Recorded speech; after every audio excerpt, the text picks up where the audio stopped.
Nashukuru sana Mchungaji Munisi kwa mara nyingi nimepata bahati ya kukutana haya makundi, kunipatia na fursa ya kukutana makundi haya. Kuna yale ya wakulima, kuna ya wataalamu. Sasa nimekutana mchanganyiko wa viongozi wa wakulima na wale wanaotoa huduma mbalimbali katika maeneo yenu, kwa maana ya wanaowapa mbegu, wanaowapa mbolea, wanaowapa huduma mbalimbali za kitaalamu. Nishukuru kwamba nimepata fursa hii ya kujumuika nanyi. Lakini pia Mchungaji Munisi, nishukuru kwamba mazingira ya hapa, kwa wale ambao wamekutana kwenye holi hili mara kwa mara, naona kama kuna mabadiliko ya mazingira, ni dalili ya kukua, na nimelitaja ili niliguse wakati nazungumzia taarifa mazungumzo yangu na ninyi asubuhi hii. Kama mnavyojua historia ya especially hapa Kilimanjaro, lakini hata Arusha, Talo, Karatu na Babati, swala la kilimo ni swala la siku nyingi katika mikoa hii. Wengi wenu mmezaliwa mmekuta wazazi wenu wanalima. Sisi tumekuta wazazi wetu wanalima kahawa, wanalima ndizi, lakini wanalima mahindi pia, tunaita uko porini. Na mfumo wa kilimo ambao tumekuwa nao kwa mkoa wetu ni ule wa mfumo wa kilimo cha kujikimu. Yaani unalima ili upate chakula cha kwako na familia, labda ukibahatika upate na akiba ya kesho. Kwa hiyo haya ndio yamekuwa utamaduni wetu wa kilimo cha kujikimu. Na sana ile ziada ikitokea kwenye baadhi ya miaka, ndio tunapata ziada ya mazao kwa ajili ya kuuza, lakini ile swala la mauzo sio kipaumbele. Kipaumbele ni chakula cha nyumbani. Sasa kama mtoto anavyokuwa, sisi tumebaki kwenye kiwango kile cha kilimo cha kujikimu tu, lakini ukuzi wa kilimo unatakiwa sasa ukue, utoke kwenye kilimo cha kujikimu, hata kama ni ufugaji wa kujikimu, lakini uende kwenye hatua ya juu zaidi, na hatua inayofuata ni kuwa mkulima wa kati. Sasa sio tena wa kujikimu, unakuwa wa kujikimu, lakini unaongezea pia fursa ya kuwa mkulima wa biashara. Kwa hiyo unafanya kilimo cha biashara. Na hatua nyingine inayofuata ni ile ya kuwa mkulima mkubwa, wale tunaowaita wakulima wakubwa. Na kwa Kilimanjaro walijulikana kipindi kile kama masetla, ndio walikuwa na kahawa. Kule West walikuwa wengine wanalima ngano na wachache. Sasa hivi tunaanza kuona kilimo cha migomba kwa ukubwa, kwa ekari nyingi. Kwa hiyo ndio barabara ya mkulima ya kukua, yani tunaita growth pathway.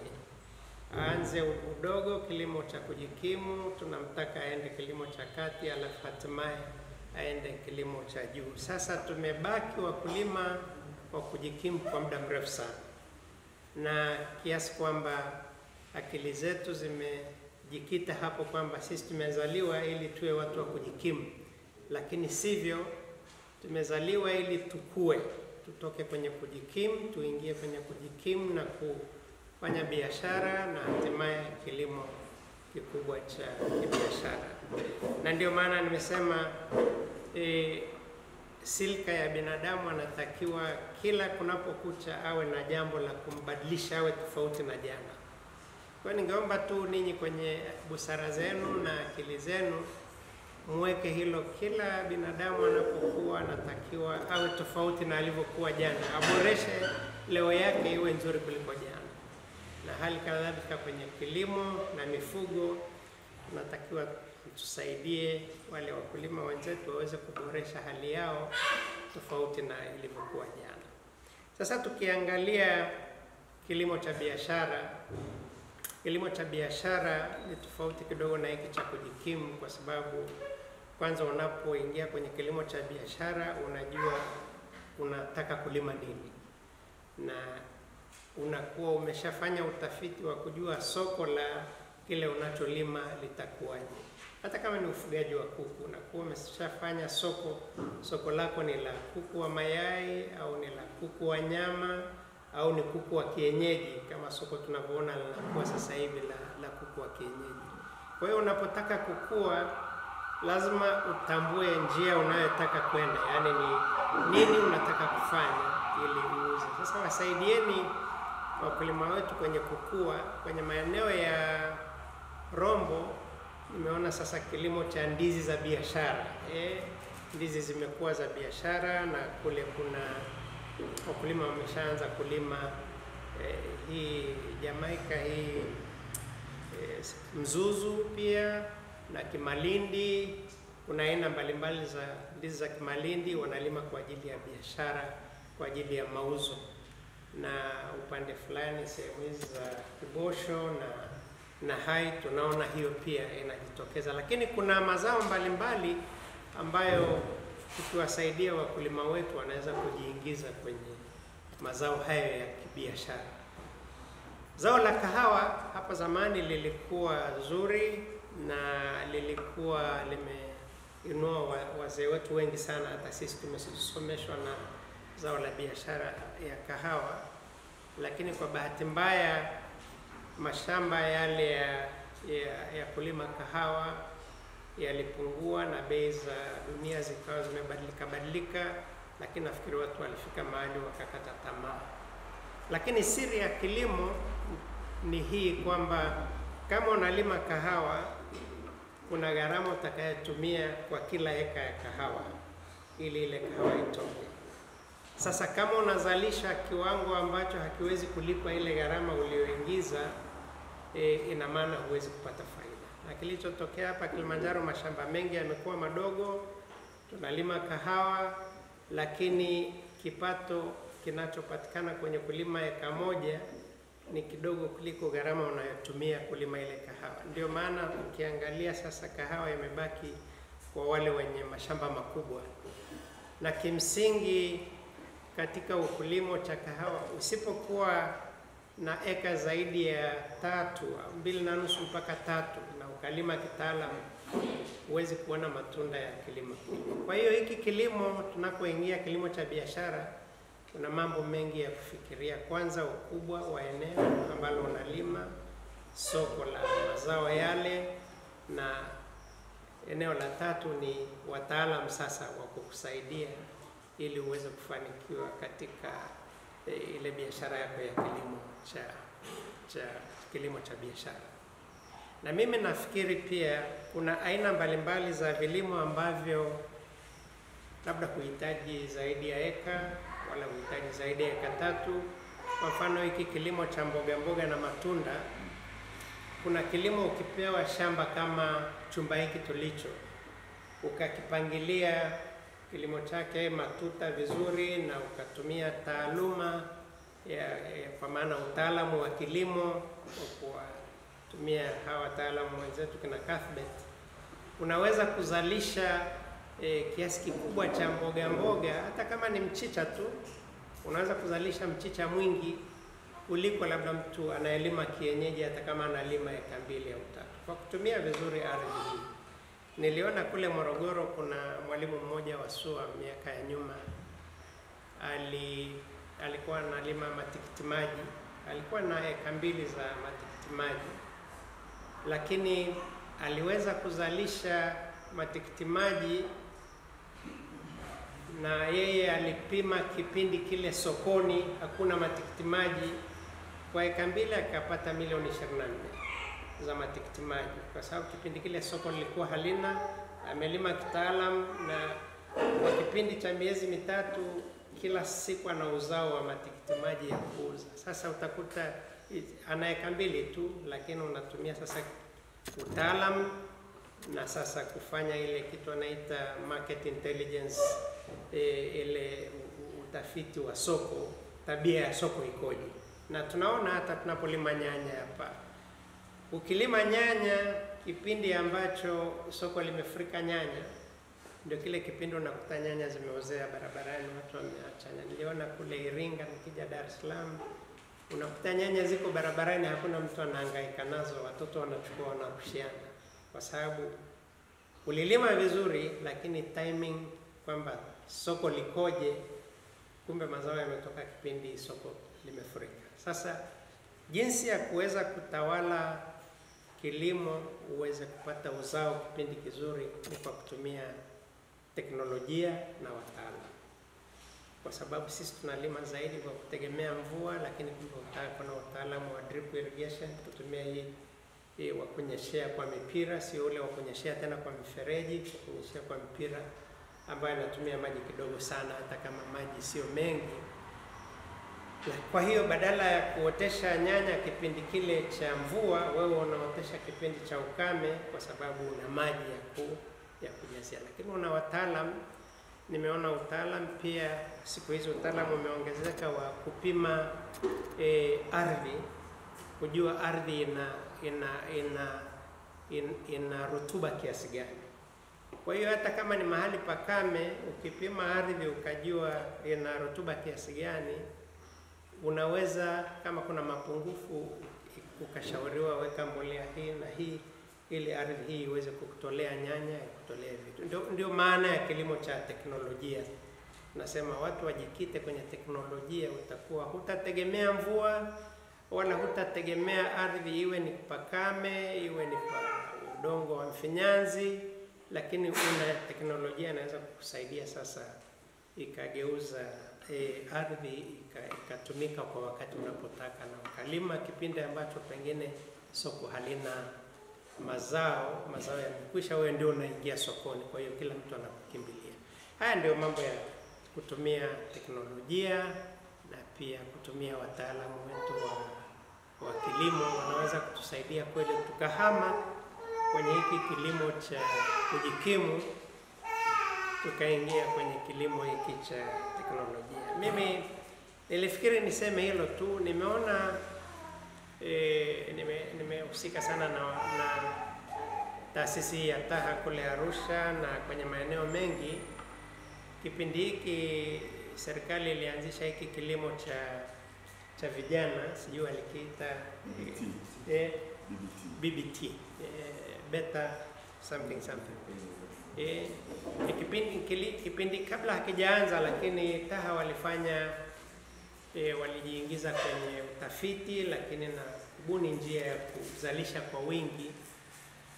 Nimeona mtaalamu amekuja kwenye shamba, ana mashine ya kupima udongo, rutuba iliyo kwenye udongo, lakini pia kiwango cha maji, unyevu ulio kwenye udongo. Akawa anashauri kundi la wale wakulima kwamba udongo huu unahitaji maji kiasi fulani, na kiasi cha maji kwa kutumia drip irrigation unakuta labda ni lita 3,000 kwa kipindi cha miezi 3 kwa kunyunyuzia kidogo kidogo tu. Wakaweka mbolea, lakini akawaambia kwa mashine aliyokuwa nayo, kuna vitu wanaita sensor hizi tunazoweka hata kwenye magari na kwenye maeneo mbalimbali, watu wanaweka ni kama vitoa taarifa. Wameweka vitoa taarifa kwenye ardhi. Kwa hiyo hata yule mtaalamu akiwa Dar es Salaam anampigia mkulima yule, anamwambia naona ardhi yako imekuwa na ukame, imekauka, fungulia maji yaongezeke ili ardhi iweze kupata unyevu, mazao yaweze kutoka vizuri.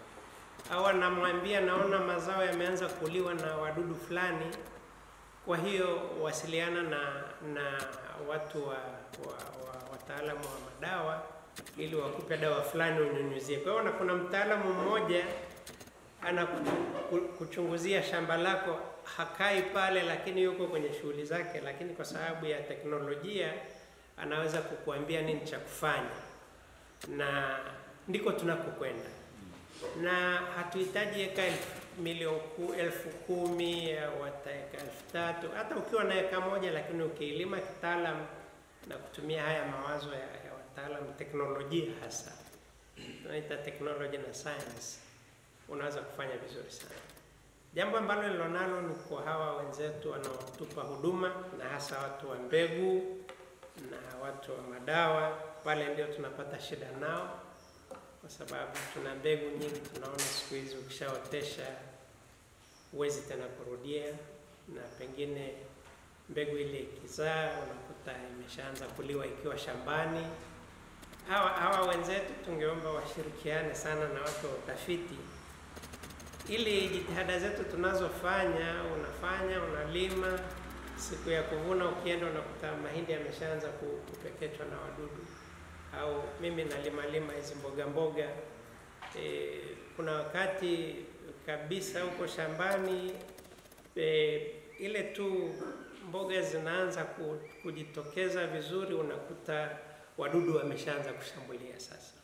Au unalima karoti, unakuta sasa kule chini tayari karoti haikui na vipele vingi tu. Na Jonathan alikuwa ananishauri juu ya ardhi ninayotumia. Sasa sikuwa na elimu hiyo ya kujua kwamba kwenye ardhi kuna wadudu wanaleta vipele kwenye beetroot, kwenye carrot. Kwa hiyo bila kutumia wataalamu hatuwezi kufanikiwa kuingia kwenye kilimo cha masoko. Bahati nzuri sasa mchungaji umewezesha, wako hawa wataalamu kina Kathleen na wenzake na wengine wanaweza kutoa ushauri. Ni eneo ambalo serikali haikuweza kuliimarisha, hasa wale wataalamu wetu wa kilimo wa serikali, kuwa na wakulima sambamba, na wengine walikuja kushughulika na wakulima lakini hawana ufahamu wa kutosha jinsi ya kumsaidia mkulima. Lakini kwenye hivi vikundi vyetu, mimi naamini tukitumia hii fursa tuliyopata na hii msaada tuliyopata kutoka kwa wenzetu wa NCA, tunaweza kufanikiwa kuingia kwenye kilimo kikubwa cha biashara.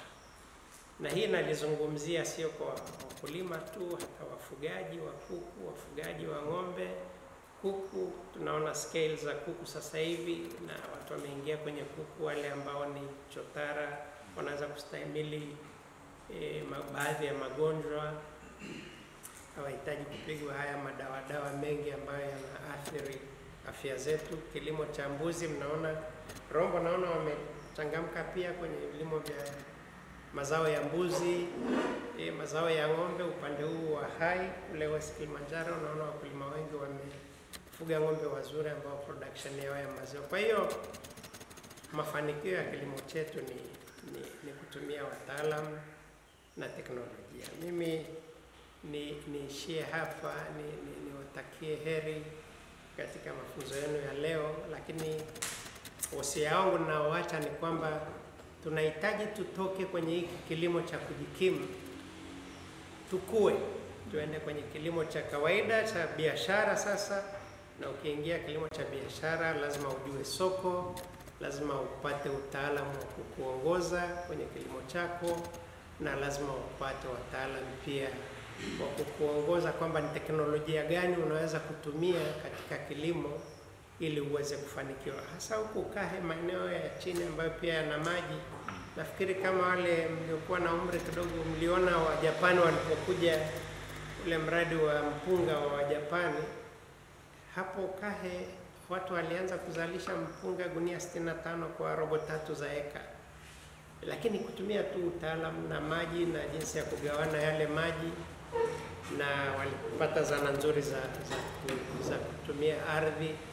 Wakulima wengi, nyumba nyingi za bati huko Kahe zilijengwa kipindi kile, sijui sasa hivi, na watu wengi walikimbilia kule. Kukawa na mahoteli, Countryside Hotel ilikuwa hoteli moja kubwa huko chini, kwa sababu uchumi ulikuwa haraka sana kule. Lakini Wajapani wale walipoondoka, tukaingiza uzalendo wetu ambao haukuwa mzuri, tukaanza kunyang'anyana mashamba yale, na viongozi tukaona tamaa ya maji tena haendi kwa ratiba, na yale mashine mitambo tuliyokuwa nayo inakusaidia kulima na kuweka dawa na kucharanga, tukaanza kuiba matairi na alternator na nini. Kwa hiyo kilimo sijui siku hizi kukoje, sijaenda kule, lakini ilikuwa mfano mzuri sana kwa Kilimanjaro, kwa kilimo ambacho unatumia robo 3 eka, unapata gunia 65 za mpunga kwa kipindi cha miezi 3. Maana kilimo pia unategemea na muda. Kwa mwaka ukilima mara 3 ni kipato kikubwa sana. Hata ukilima mara 2 ukiachia wengine wakapata maji tena. Ndivyo walikuwa na ratibu. Kikawa ni kilimo ambacho kilileta maendeleo sana kwenye eneo hili la Kahe na hata kwa mkoa wa Kilimanjaro kwa ujumla. Mimi niwatakie kila la heri mchungaji katika shughuli zenu mtakazofanya leo. Ninaamini mambo yote elimu mtakayopata mtaitumia kuinua wakulima wenzetu tuweze kukua, tutoke kwenye kilimo hiki cha subsistence cha kujikimu tuende kwenye daraja la pili la kilimo cha biashara. Na wale wanaotusaidia mambo ya fedha, sijui kama wako hapa leo, serikali imeshaunda benki mbalimbali ambazo zinatoa mikopo nafuu kwa wakulima, kwa maana riba ile inakuwa nafuu, sio hizi riba za 18-20, lakini hizi riba zimekuwa chini kwa ajili ya wakulima. Labda wakitushauri jinsi ya kutumia fursa kama hizo, mkulima ni rahisi kukua. Hata kijana anaelima, anaanza mambo ya ufugaji, anaweza kukua kwa kupata hii mikopo ambayo ni nafuu, lakini kwa kutumia wataalamu. Natakia kila la heri. Asanteni sana kusikiliza.